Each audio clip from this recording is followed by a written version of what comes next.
right, I am happy to be joined here by Caroline Spence, all the way. She is in Essex, England. She has an extensive career as a actress, a television presenter, a producer, a screenwriter, and also a published writer for several different magazines and journals. We are here to discuss her current project, which she produced and wrote the screenplay for, which is Casting Kill. And she's also got some other things in the works. So,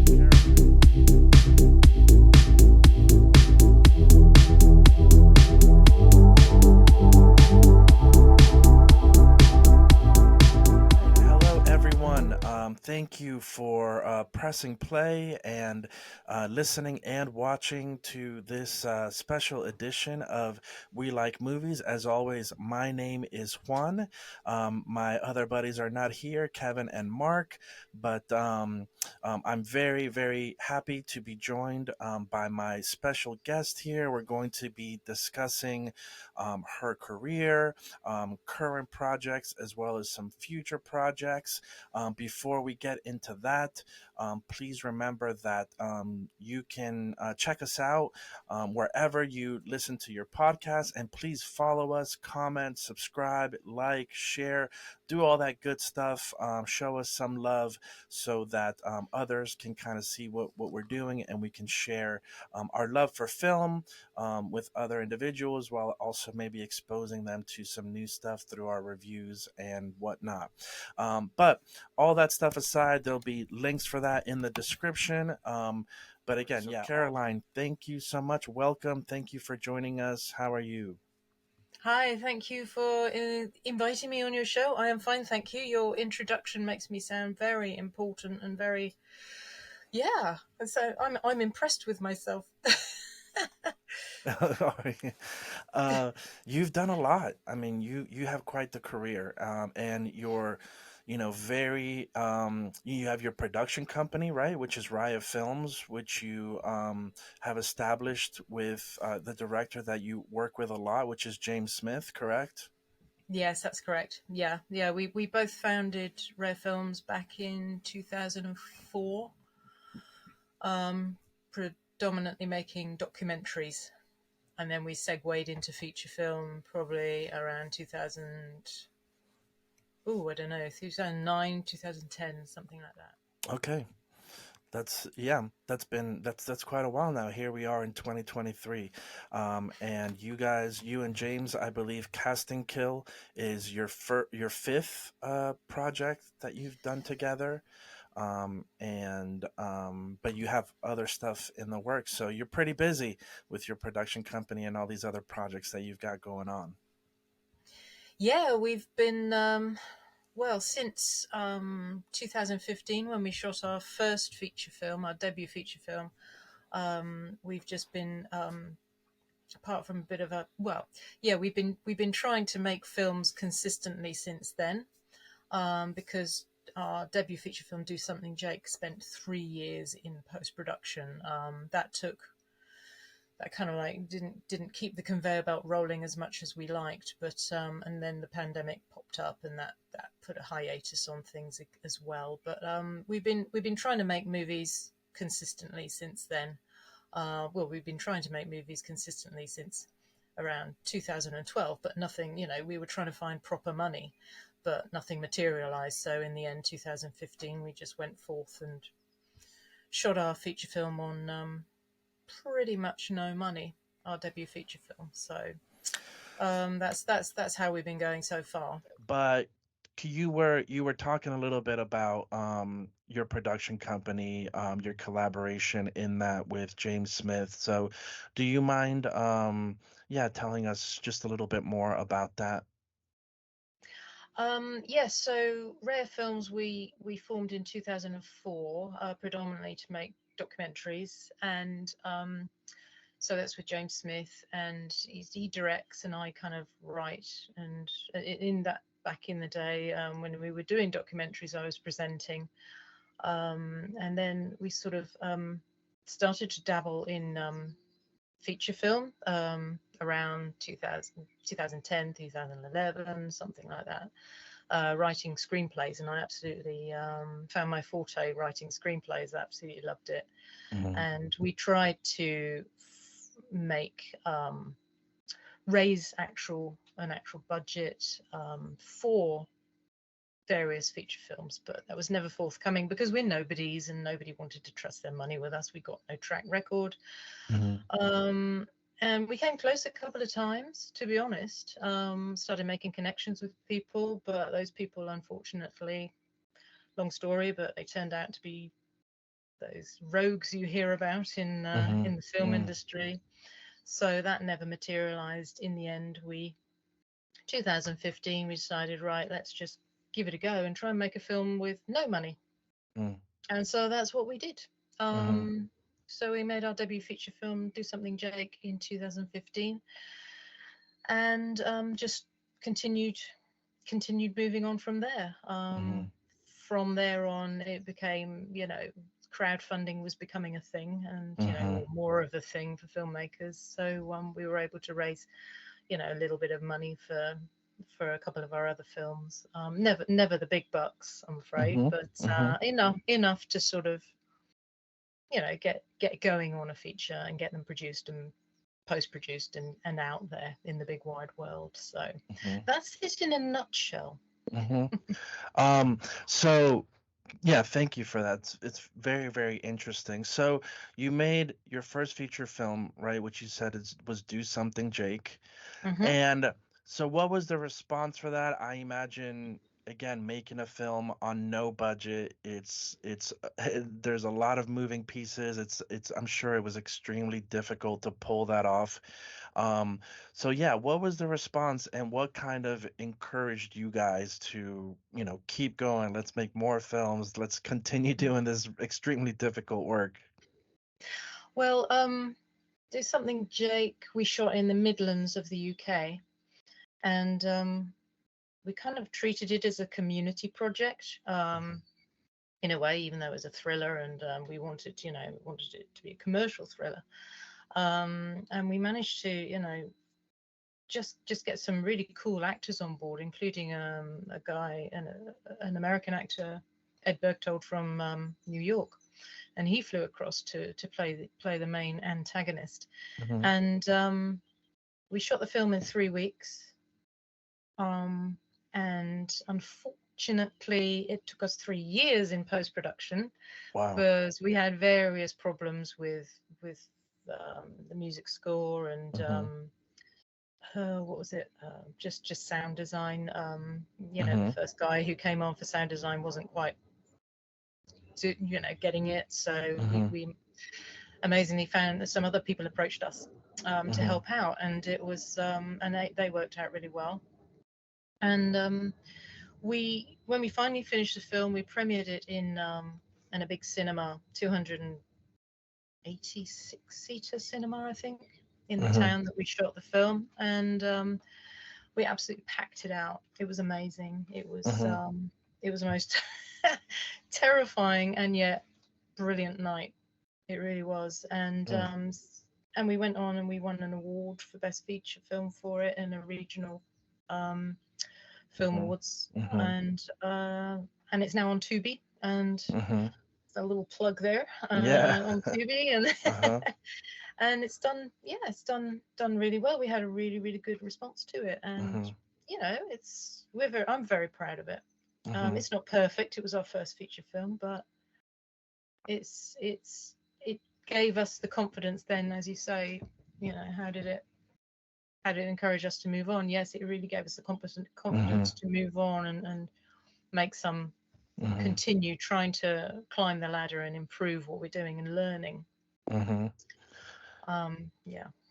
So, what about for you personally? How did you originally get started in media or in film? Um, and what was that even like for you I assume, that you maybe uncovered some of your talents early in your life.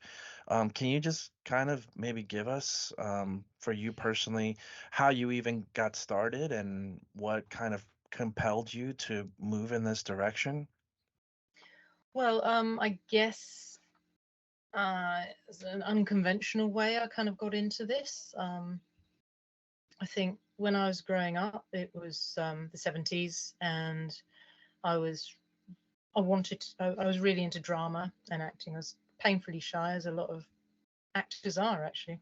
Hmm. Got into drama, and I secretly wanted to be an actor, but I Hmm. never told anybody because I thought they'd laugh at me.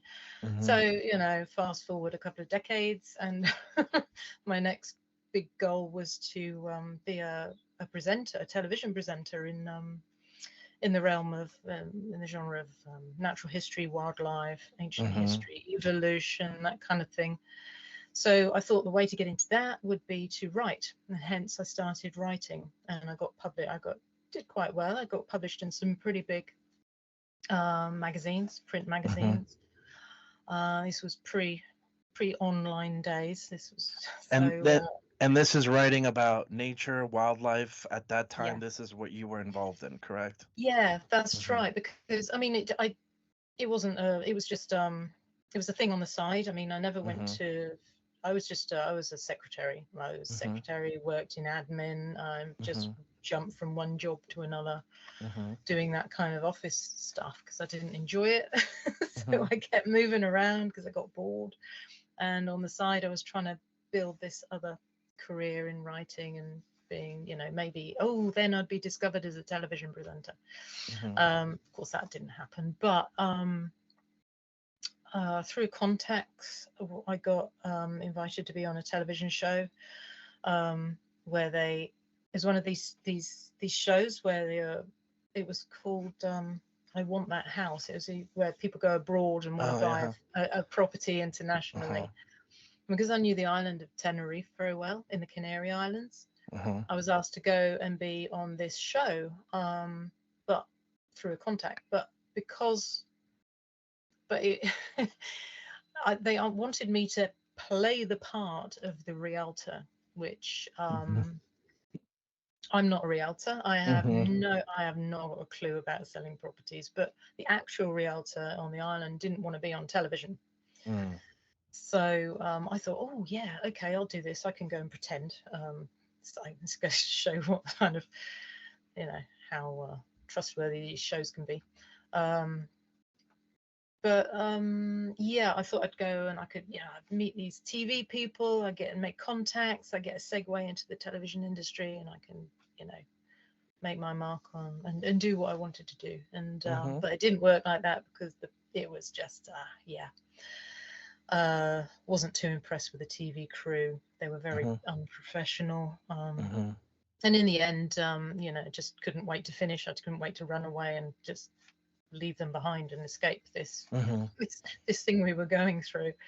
Um, anyway, me and James, we decided, well, we've always James has always been into photography. I've always been into the writing. Let's marry it up and see if we can make documentaries ourselves.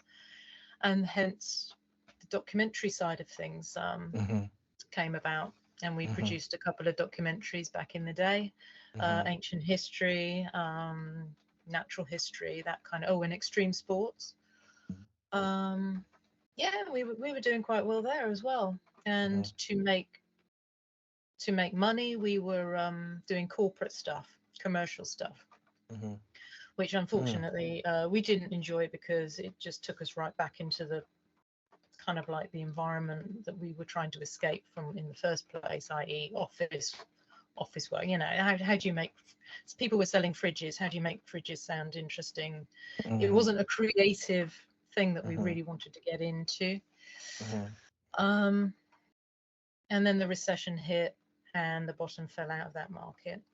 And Hmm. then so we started dabbling around with screenplays, Hmm.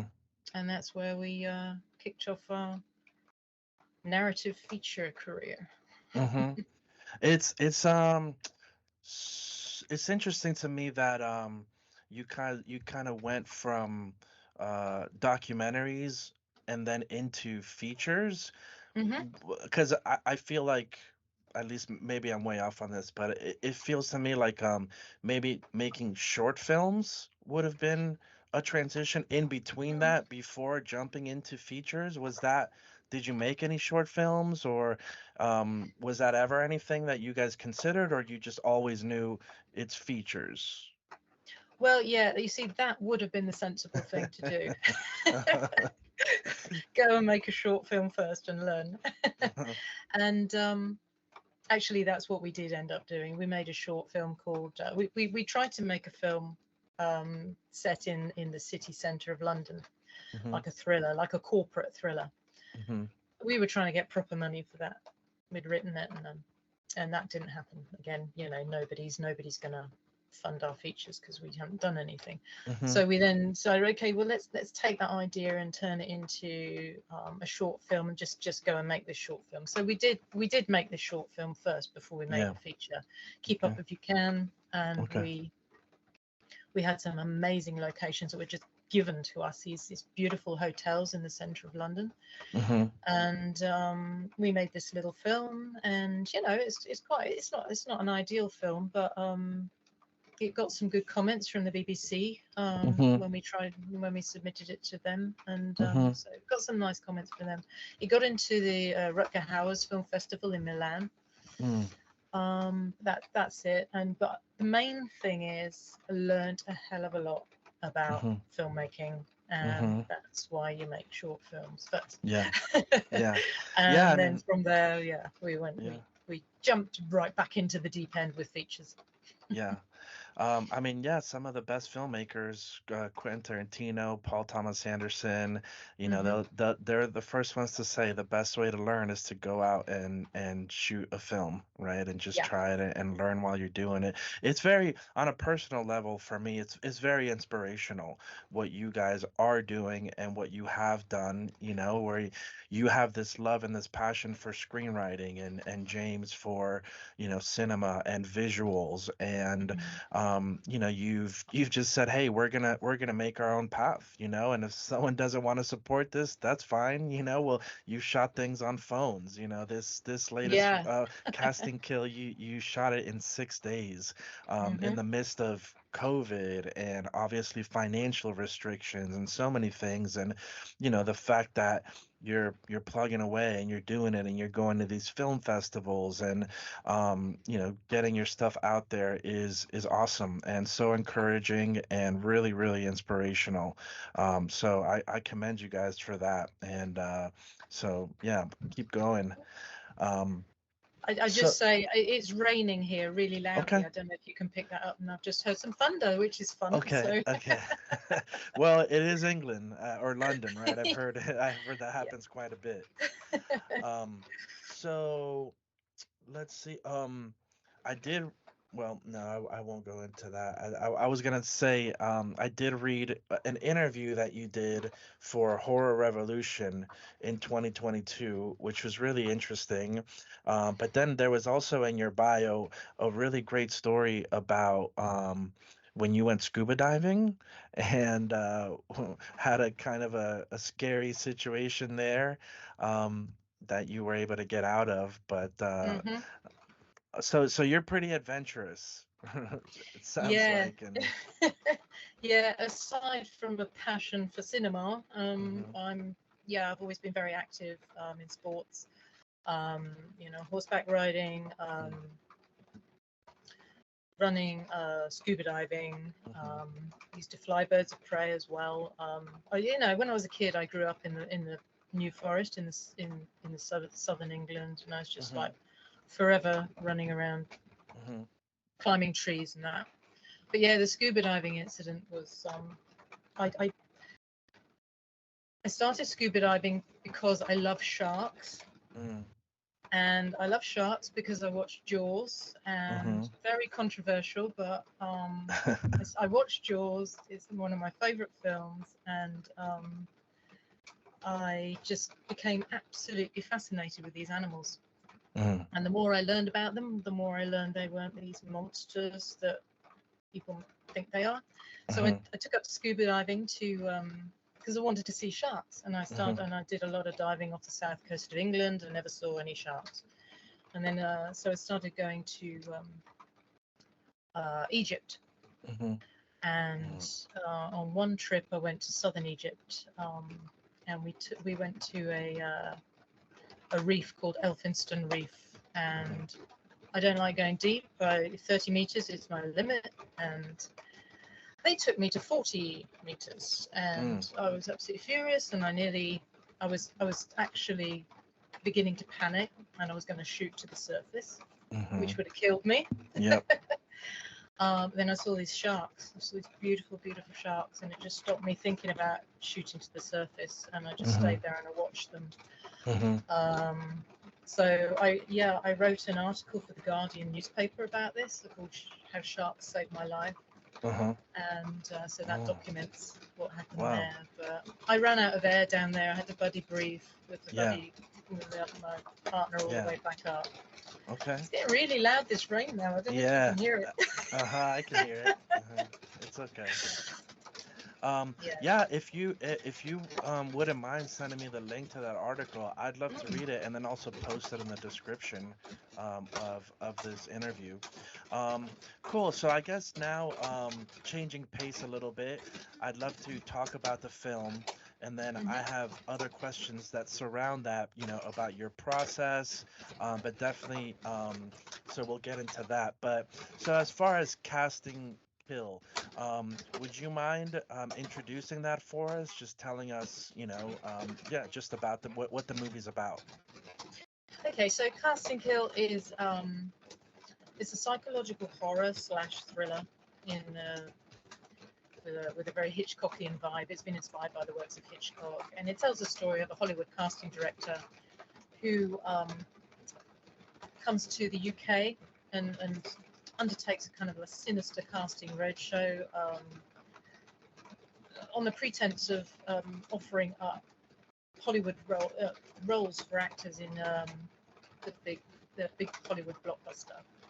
And so he literally preys on actors, these young actors, or just looking to get their big break in the film industry. And that's pretty much it in a nutshell. The guy, Arthur Capstone, the antagonist, who is played by Rob Laird, is a complete psychopath, narcissistic. He's got mom issues, as you will see in the film, and these kind of like manifest itself. This kind of like thing manifests itself into this terrible kind of fetish. How he preys on certain people, and as well as being a fraud, a thief. He's and also quite a bit of a charmer as well. So he's a very complex character, and anyways, people seem to really love this character. So I think we've created somebody quite memorable here. Yeah. So my favorite aspect of the film was the sort of subtext of commentary on this element of the industry. Again, I'm sure it's exaggerated in your story, but there does seem to be this underlying sense of sort of your version of maybe things that you've seen or experienced, or just what you know about kind of at times the nature of what might happen, and the dynamics, right, between perhaps these vulnerable actors, right, who are so hungry for their big shot, to even just to get to make a living doing what they love, and yet on the other side of it, at times, right, this maybe dark or sinister idea of individuals who might be, looking to prey and take advantage of these individuals in various ways.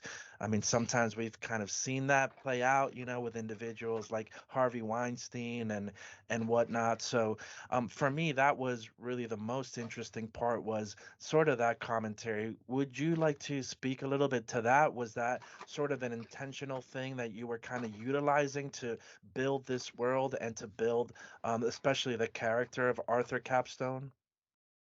Yeah, I think the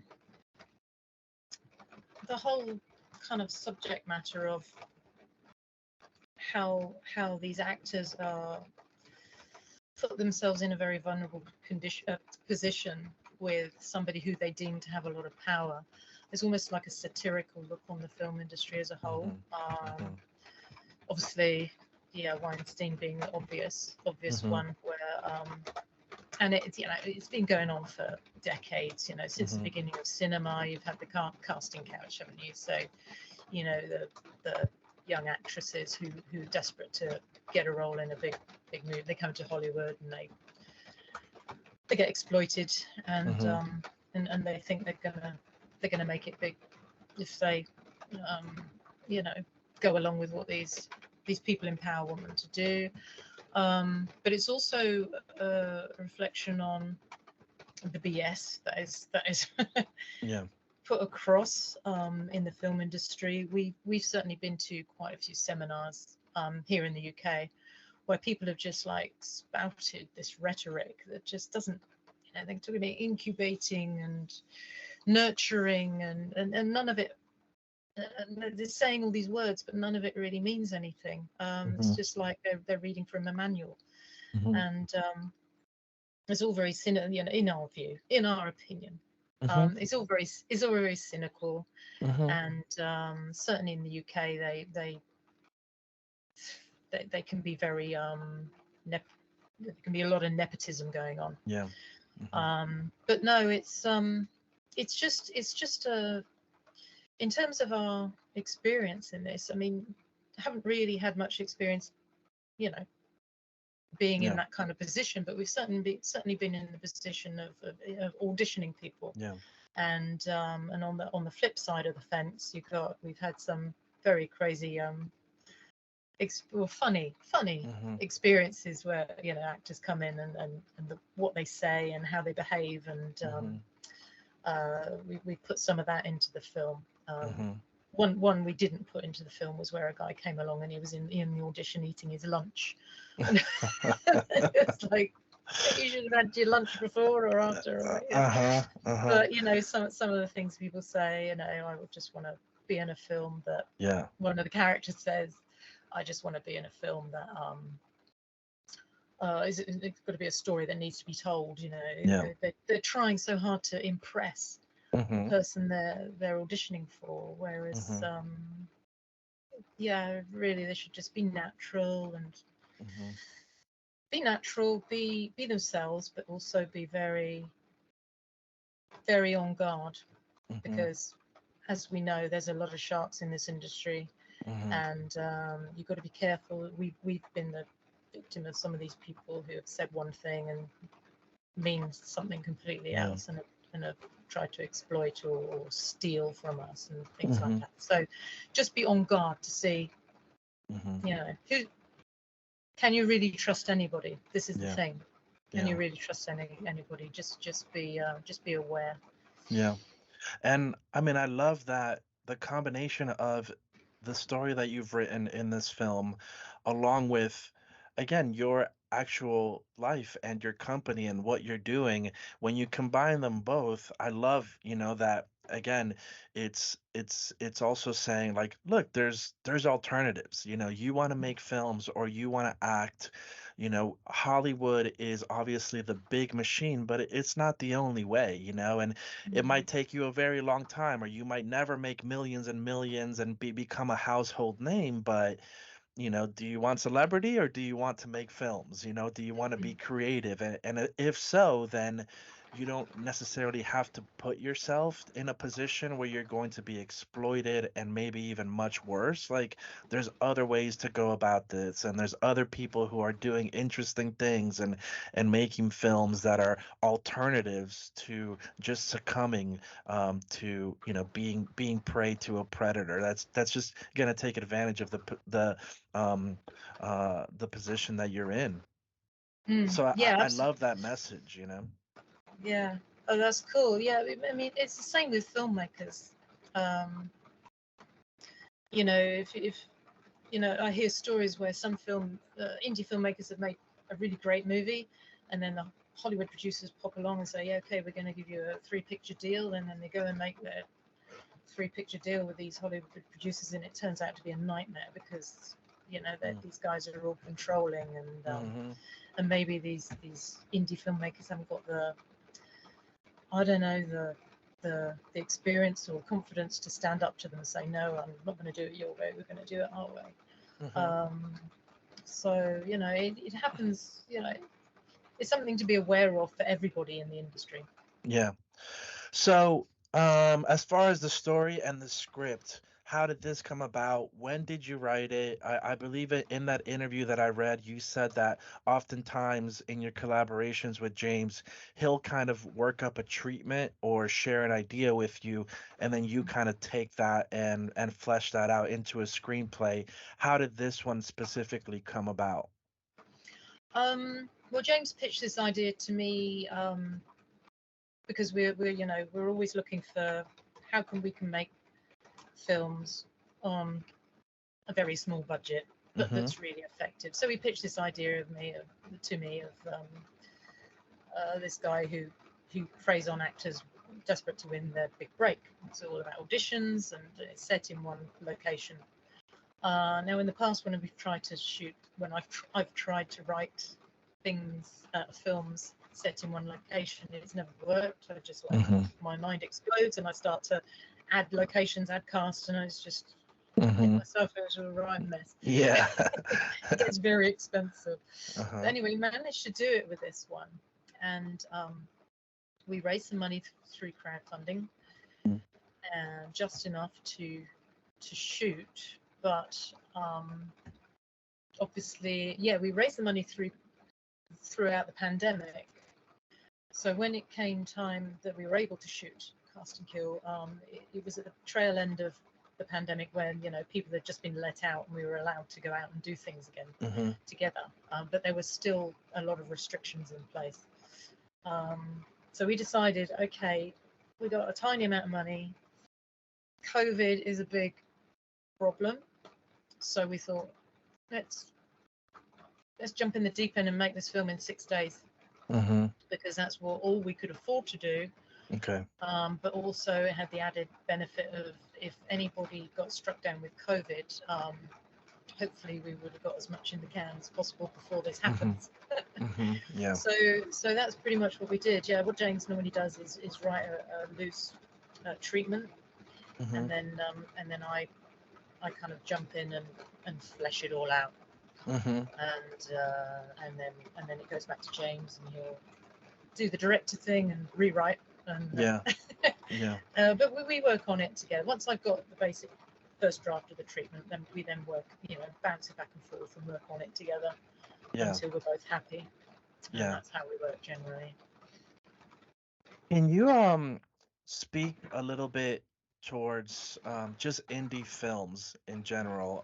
I it's my sort of my perception that the average moviegoer is not super familiar with indie films and indie filmmaking, right? It's probably going to be your big budget Hollywood studio films, right, for the average film goer. And I think that um, that indie films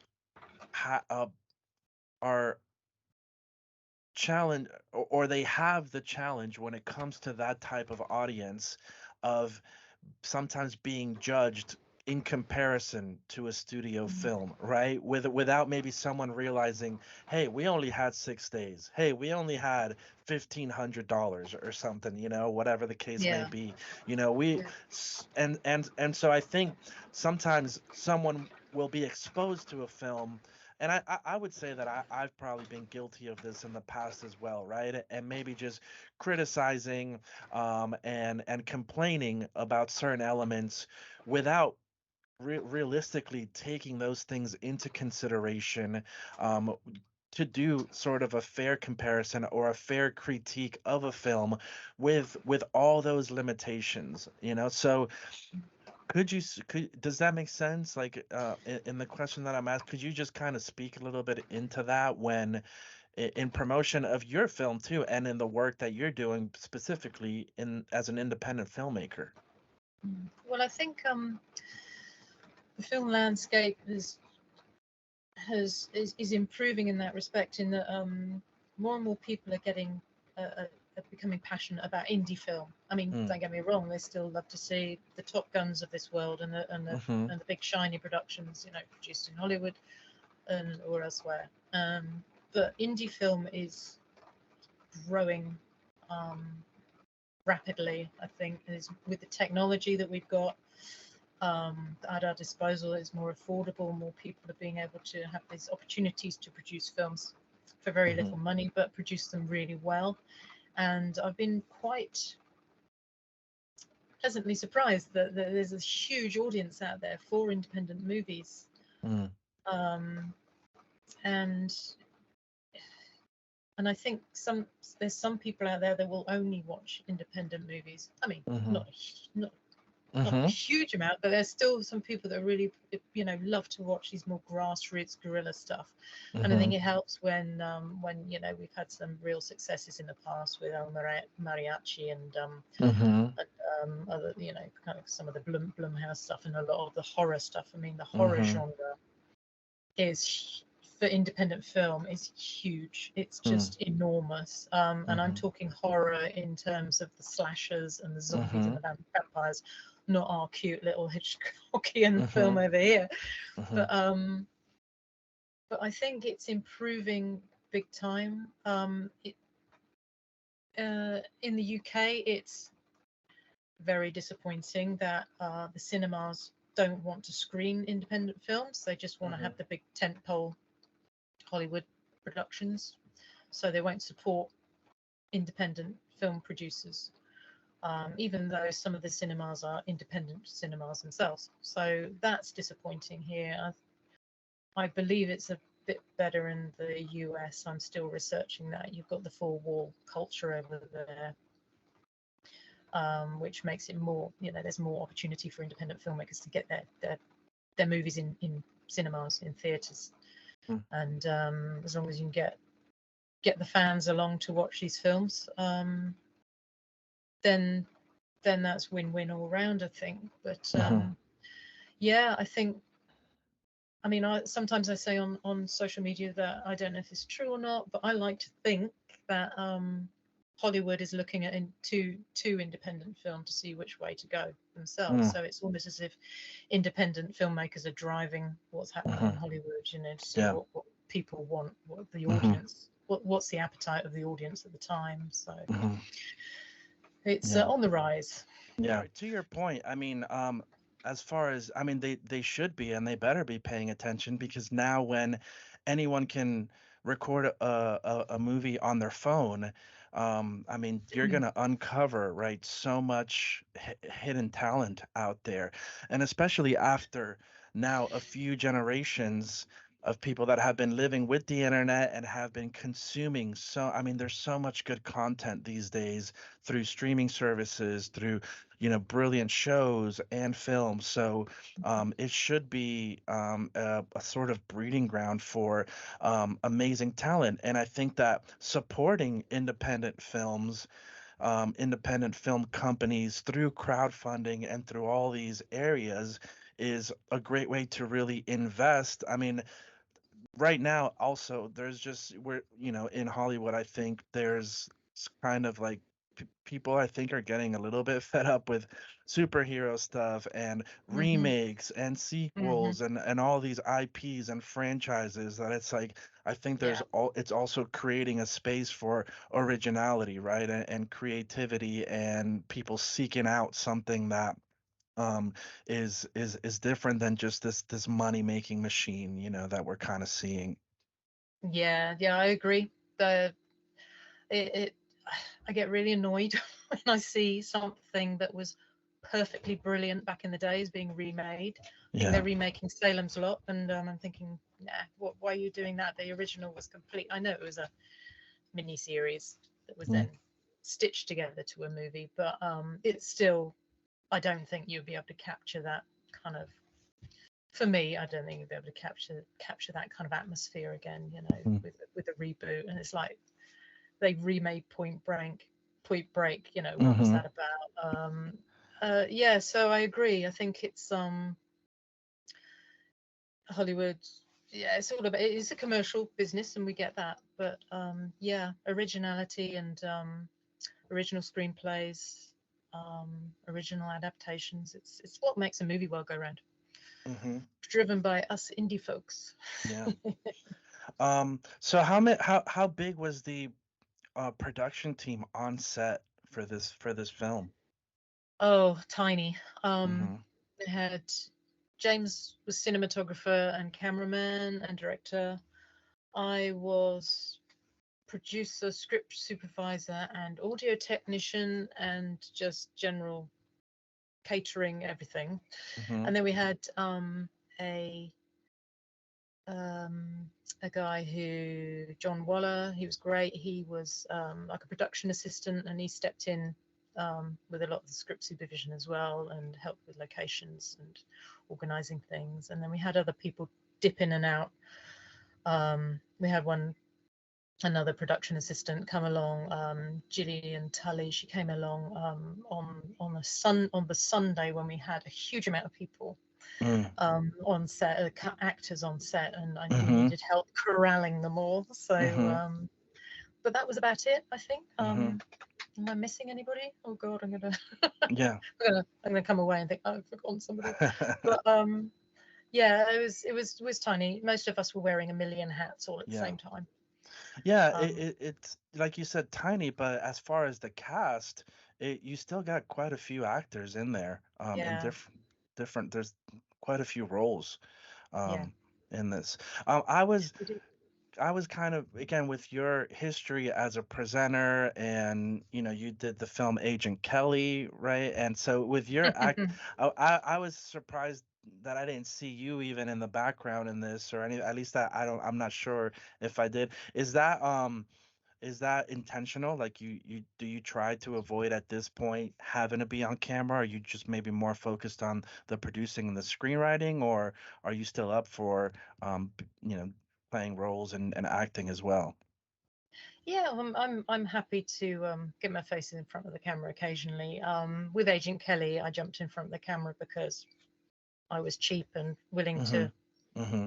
have myself thrown into the surf in Spain and beaten up by a crazy Spaniard, which was great fun. Loved it. Um, no, on Casting Kill is like, I think there wasn't really a place. Yeah, there wasn't a slot for me, and Okay. I never really considered putting myself in front of the camera there. I was too busy with other things. Mm-hmm. Um, I just have to throw in one crew member. I did forget Peter Tilley, who was on the clapper loader, brilliant Mm. from day one. Thank you, Mm-hmm. Peter. And then yeah, and the last film well, another film we're going to be released soon is a comedy called Best Geezer. Okay. I did give myself a little role in that one, Okay. mainly because she was such a brilliant character. I thought I'm nabbing that one as no one Mm-hmm. else is going to have that, Mm-hmm. so I'm just Okay. going to be Mm-hmm. selfishly jump in there, and that was great fun.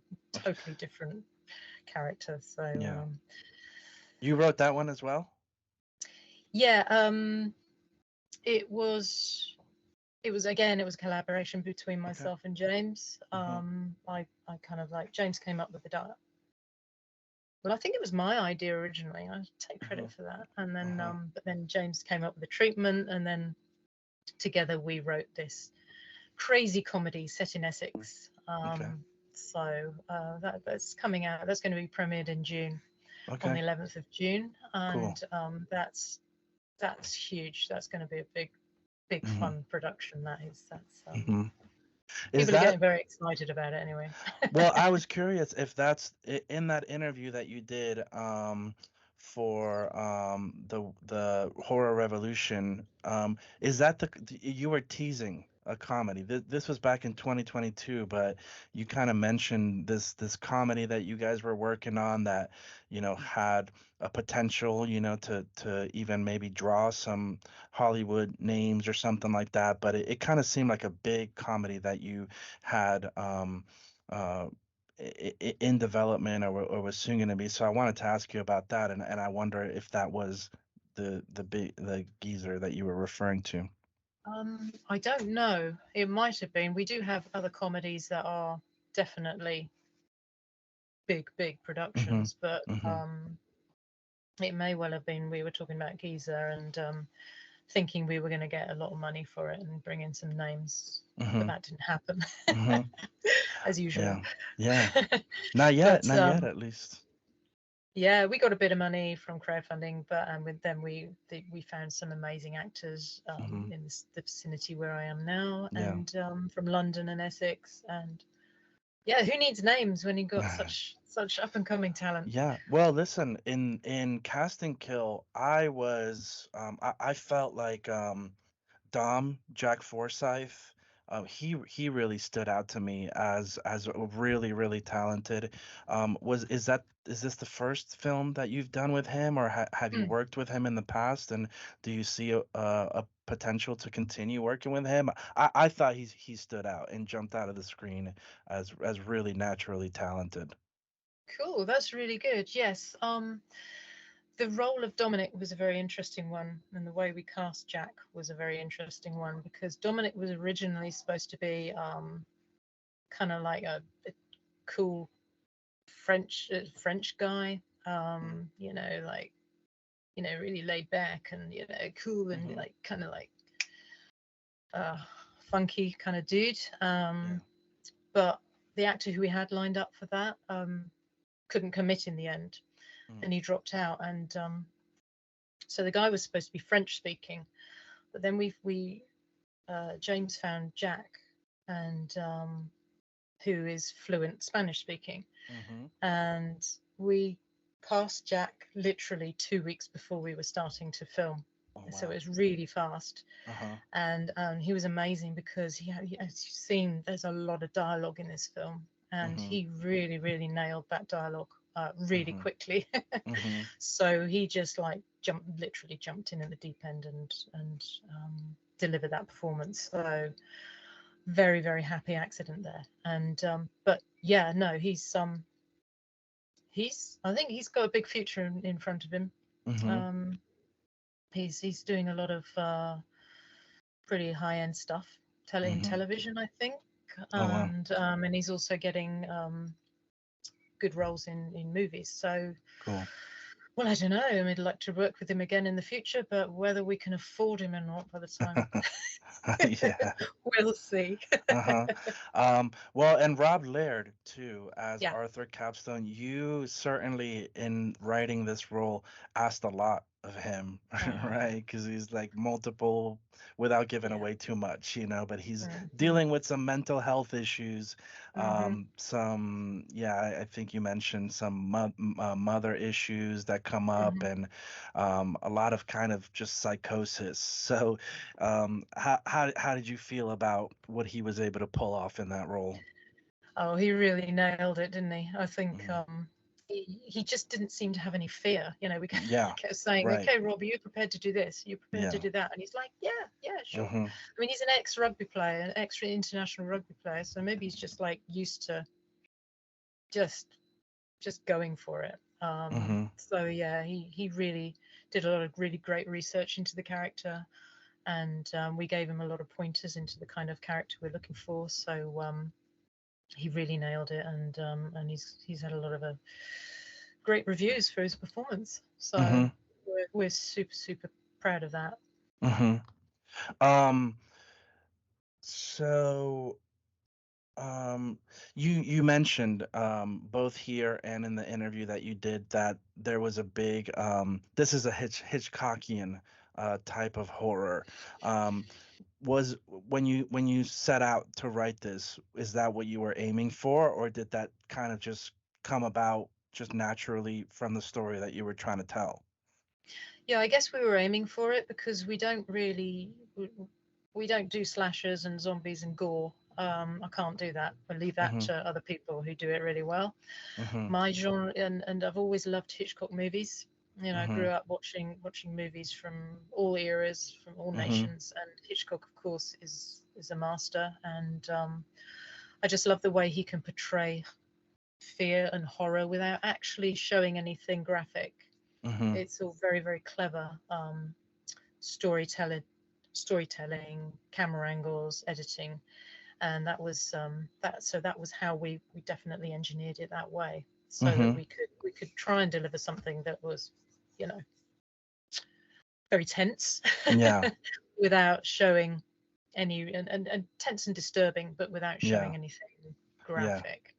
Yeah, I was gonna say definitely no gore, but there was certainly a scene in this that really made me kind of look away. Oh, Where and really? so, yeah, well, that my question is, why toes? Well, we won't get too many spoilers here, but Right, right. it kind of derived. I kind of stole that from another screenplay I wrote, Okay. Uh-huh. which was yeah, it's a bit of a story behind that, and Uh-huh. um, just another kind of like character in another story that yeah, had this fetish. Let's put it that way. Mm-hmm, mm-hmm. Yeah, no, I don't want to give. I'll leave that as sort of a Yeah, teaser, I mean it's pretty but sick, isn't it? But they, that was the one part where I was like, oh boy, because I'm oh, you I'm know, too like I like psychological, and I'm not a big mm. kind of gore, type of horror film fan, but that one was definitely a surprise. Um, so, yeah, almost, pretty much wrapping up here. What did you feel like the final product was? Did it change a lot from the original screenplay that you wrote, or was it pretty close to, what you had envisioned as you wrote this?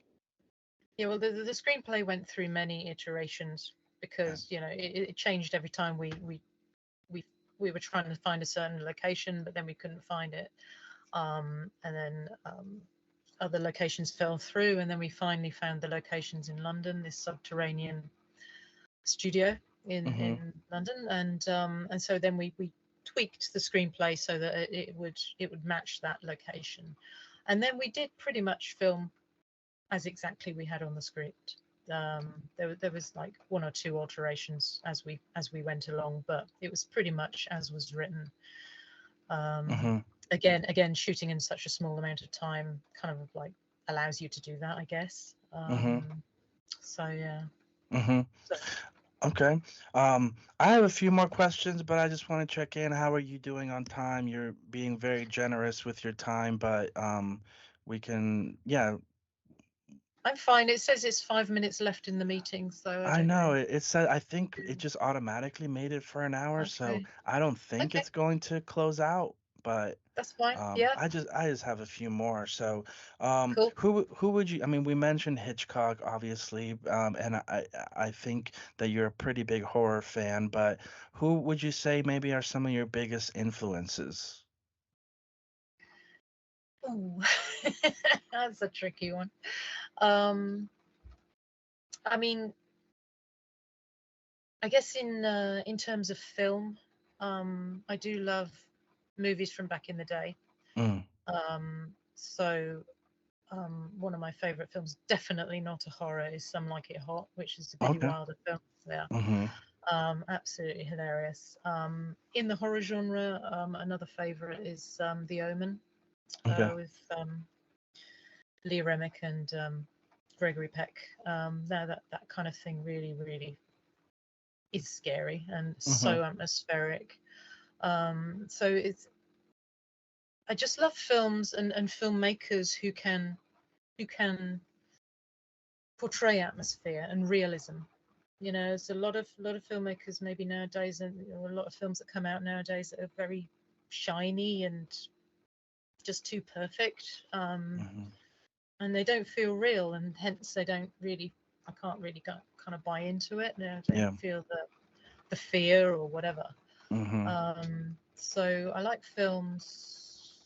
Like, another of my favorites is Deliverance Mm-hmm. from the 70s, which again is terrifying, Mm-hmm. um, because it just feels so real. It looks real. It is a very simple story. Mm-hmm. Brilliant central cast and a terrifying, yeah, plot or Mm-hmm. synopsis, whatever. It's just really strikes home to me, that kind of thing. Mm-hmm. Um, so yeah, I mean, in terms of you know who influences me. It's not really who. It's like it's just there's such a wide gamut of different styles that I like, Mhm. and Mhm. filmmaking styles and genres Mhm. that I like that tend to strike home with me. Okay. That's great. So of the different hats that you wear, with producing and screenplay writing and acting, which is your favorite and which is the most challenging? The I don't know. I guess because I don't do it so much, acting could be the most challenging because I'm Hmm. always kind of like I haven't acted in anybody else's production, so I'm only ever acted in our own production. So, Hmm. and I find that challenging because I'm also producing Hmm. and trying to deal with everything else over here, Hmm. whilst sitting over the others, over here trying to learn my lines and stuff. Um, I do love writing. Screenplay writing is just it's just it just feels right to me. I just feel comfortable and natural doing it. Hmm. It's just I feel at home writing, Hmm. and always coming up with ideas, and you get excited when you get a new idea, and you can't wait to write it down and Hmm. kind of like see where you can go with it. Yeah. So, but yeah, I mean, to be honest, I like it all. Okay. Production is, ironically, because as I said earlier, my previous work was in admin and secretarial work, and Hmm. I never enjoyed it. I hated it, but all that experience I'm finding so useful now that I'm Mm. producing films because it's just all those skills, I'm able to utilize. So Hmm. I'm glad to say none of it was wasted. It wasn't Hmm. wasted time after all. Hmm. Hmm. So so yeah, the whole package is very very fulfilling to take Hmm. the bare bones of a story and then see it right through to the big screen. Hmm. It's incredibly rewarding. Hmm. Um, so we've been mainly focusing on casting Kill, which we want people to watch, right? And it can Oh currently be yeah. found on Amazon Prime. I rented it, great quality for $1.99, so well worth the money there, dollars, I guess. Yeah, yeah. And but you're currently, and there, you have also this back catalog, especially Tubi's awesome. And I Mm, think it's picking up a lot of steam. Like a lot of people are seeing, like, hey, you can watch these, and just their library, I think, is what's really getting people. There's these movies on Tubi that you can't get anywhere else. So I mm, think it's a combination at just the right time because it's really growing in popularity, especially among film fans. yeah. But so you have this whole other back catalog, and then you have these upcoming films, like the Best Geezer, and then you're currently crowdfunding for the Finca, right? Hmm. Yeah, So that's that's right. something that people can right now get involved with supporting that. So Mm. do you want to tell us a little bit about that one? Because you'll be traveling to Spain to Yeah, film that one, right? Very cool. yeah. Well, we spend a lot of time in Spain, and hence Agent Kelly was shot there. But we've been wanting to make the Finca for many many years, Mm, and we finally thinking right, okay, now we're ready to do it. We've got a really cool. We've managed to hone down the story so that we can shoot it affordably and quickly. And we found an amazing location up in the mountains of Andalusia, and it's a psychological thriller slash horror. So mm, again, sort of more thriller than horror, but still with a pretty tense, very tense elements. And mhm. ooh, thunder. That's fortuitous. And it's about an American woman who travels to Spain to visit the property of her that she's inherited from her mother, who died, and she's been estranged from. And so she visits this property, this finca up in the mountain. It's really isolated. I mentioned Deliverance earlier. It's kind of like got that kind of element to it. It's got that Mhm, isolation and the kind of scary local element thing going mhm, on. So yeah, she gets there. She's she's jet lagged, she's messed up, she's she's and things start to happen in the Finca that thinking, is this due to my jet lag and the fact I'm really tired, or is this like actually Mm-hmm. really happening? Mm-hmm. So there's a lot of psychological elements going on there, but beautiful, stunning locations, and we want to shoot it this year. So if we can get that crowdfunding, as much money as we possibly can in the crowdfunding pot, then yeah, the sooner we can Mm-hmm. do that, the sooner we can get out there and shoot Mm-hmm. this our next movie. Yeah. Yeah, awesome. So if you, yeah, if maybe afterward, if at some point, if you can send me links for people to check out, Yeah. Raya Films, again, your back Hmm. catalog, stuff that you're doing, and especially how, how we can all, support and help to finance, these projects. That sounds really exciting. The Finca sounds really cool. I like that premise, and it sounds Cool. like there's some really interesting elements there. I love the approach with psychological thrillers. Mm, I find those again, like as you mentioned, maybe a little bit more grounded and hmm. realistic, in the sense. Not that the other ones aren't good as well, but I kind of connect with those a little bit more and just find it a little bit more fascinating. But yeah, I'll let you go. I won't. Again, you've been so generous with your time, and it's been such a joy and such a pleasure chatting with you, just hearing about your history and how you arrived at this point, the talents that you've been given and the way that you're using them, and just want to encourage you guys to keep up the great work, keep on going, keep making original films, getting them supported. I'll definitely do my part in helping with the crowdfunding, and yeah, I hope that, you know, through our little podcast, hopefully it'll provide you some exposure and get you some views and just some attention for what you guys are doing. So again, the film is Casting Kill. It's really fun. Again, you can watch it on. It's currently on Amazon Prime, and I don't know if is it on Tubi right now or is or it's going to be.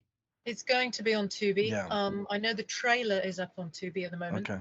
Mhm. So hit the Yeah. trailer. Get Oh, those algorithms going on the trailer.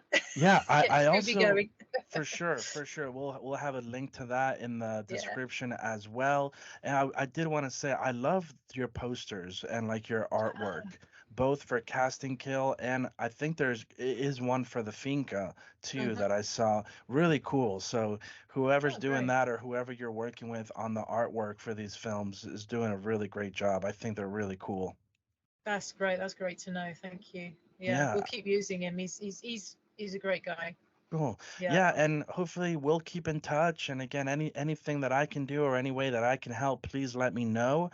And hopefully maybe we'll meet again and do it again Yeah. to see how things are going with the Finca or when you're ready to roll that out. I definitely will be following The Best Geezer to see how that Oh goes. yeah. Comedy's one of my favorite genres, so Cool. I'll definitely be looking forward to checking that out. But Caroline, thank you so much for your time. Um, Send our love to James as well. And Will do. yeah, we'll be following and hoping to hear from you again soon. All right. Take Awesome. care. Thank you, Juan. Thank All you. right. Ciao. All right. Bye. Bye bye.